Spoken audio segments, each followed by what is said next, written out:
Assalamualaikum warahmatullahi wabarakatuh.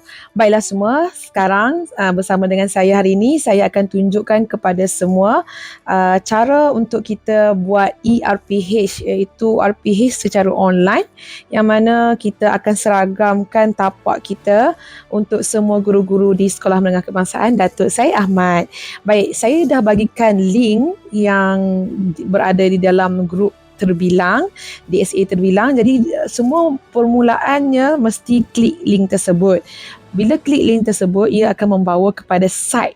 Inilah site, paparan site ini. Saya buka dengan handphone saja. Saya nak bagi tahu kata sebenarnya kita ni mudah. Kalau cikgu-cikgu buka pakai laptop, lagi senang lah. Saya guna handphone.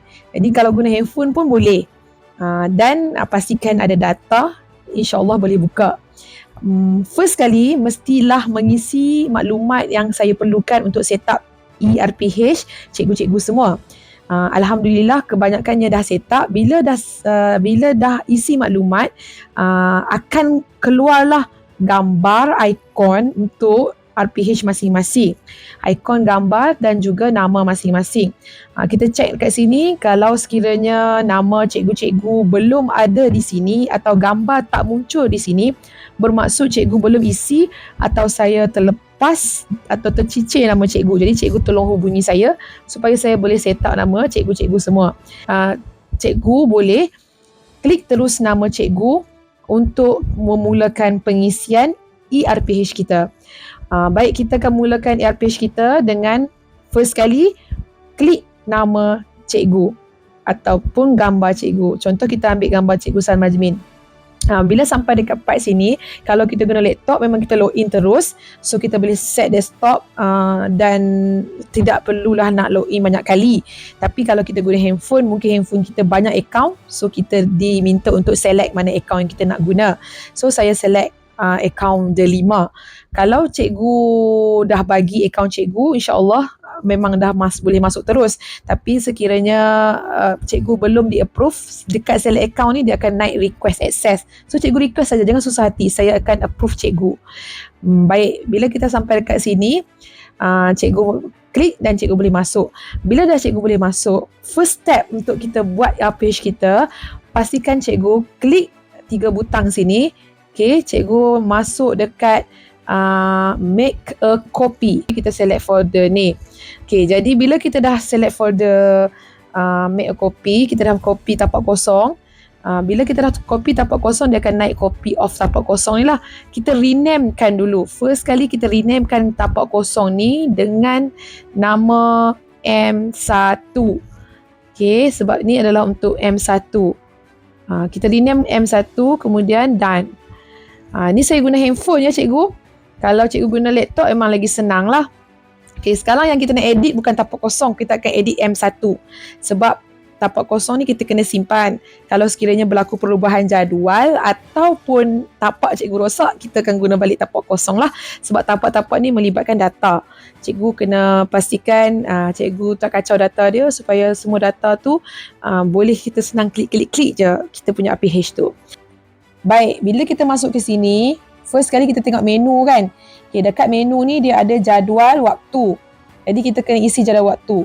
Untuk benda-benda yang basic ni, tukarlah nama muka saya tu, boleh tukar nama kat sini, tukarlah dengan nama sendiri. Okay, contohnya yang kat sini kan, nak tukar nama kan, kita klik kat situ je, tukarlah nama. Ni saya guna handphone, kalau guna laptop pun samalah kan. Okay, kita tulis nama Sal Majmin. Okay, macam tu lah. Lepas tu kita tukar gambar. Okay, tukar gambar. So, semuanya kita buat. Kemudian yang penting sekali kita kena set, masukkan jadual waktu dulu sebelum kita pergi kepada hari-hari kita nak mengajar. Okay, baik, kita akan mulakan dengan memilih jadual dulu. Contoh hari Ahad, okay, ada kelas Pak Bayu, jam berapa? Kita pilihlah jam apa, kelas apa, kita pilih kelas, kan? Kita pilih masa, kita pilih subjek, okay? Semua kita pilih dengan tepat. Saya dah set up dekat cikgu untuk pilih kelas mana, kelas apa yang ada. Okay, jadi kita pilih je ataupun cikgu boleh taip kalau sekiranya tak ada dalam pilihan kelas yang ada ni, cikgu boleh taip. Okay, contohlah kita kata Cikgu Samajmin ajar tingkatan 1 Sigma untuk RBT. Jadi kita pilih 1 Sigma masa pukul apa, tengok jadual kita nantilah. Letak je, sekarang ni saya main letak lah kan. Tapi cikgu nanti kena ikutlah jadual cikgu masing-masing. Contohlah Cikgu Samajmin ajar bahasa Jerman. Kita letak je. Lepas tu kita kena tingkatan berapa? Tadi 1 kan? Letak tingkatan 1. Okey.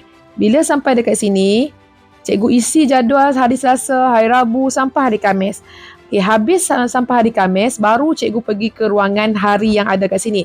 Kat sini dia ada tab Ahad, Isnin sampailah hari Khamis. Okay, jadi cikgu pergi tab hari Ahad contoh kan. Tengok dia dah auto masuk kan dekat sini. Tajuk dia apa? Perniagaan kan. Okay, jadi kita pilihlah kat sini. Perniagaan ni kita nak tajuk apa? Tujuan perniagaan. Lepas tu yang lain-lain ni kita main klik-klik saja. Cikgu main klik-klik saja. Semua sekalilah tajuk apa kita nak masuk, kita klik je. Sampailah habis. Sampai habis kita klik. Okay, kalau cikgu nak copy, pastikan cikgu double klik dulu tempat tu untuk copy. Kalau cikgu tak boleh paste ataupun cikgu nak type sendiri pun boleh, cikgu double klik, cikgu type sendiri. Okay, lepas tu kita klik je rangkah, cara, aktiviti, semua dah ada kat sini. Sampailah habis. Kemudian kita buat refleksi. Macam biasalah RPH. Yang penting semuanya klik je. Okay, kita tengok hari Isnin.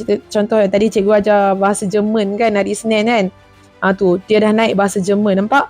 So, cikgu dah ada kat sini bahasa Jerman kan. Okay, cikgu nak buat apa? Cikgu perlulah pilih tema apa. Okay, ni yang bahasa Jerman lah. Saya nak baca, saya tak faham. Ini untuk cikgu Afikah, mungkin dia boleh buat lah. Nampak? Dia ada semua tajuk-tajuk untuk setiap subjek cikgu masing-masing. Jadi, cikgu explore, cikgu try. Yang penting, cikgu make a copy. Okay? Nanti saya akan buat tutorial cara untuk kita hantar pula ERPH ini. Itu saja task untuk kali ini. Terima kasih.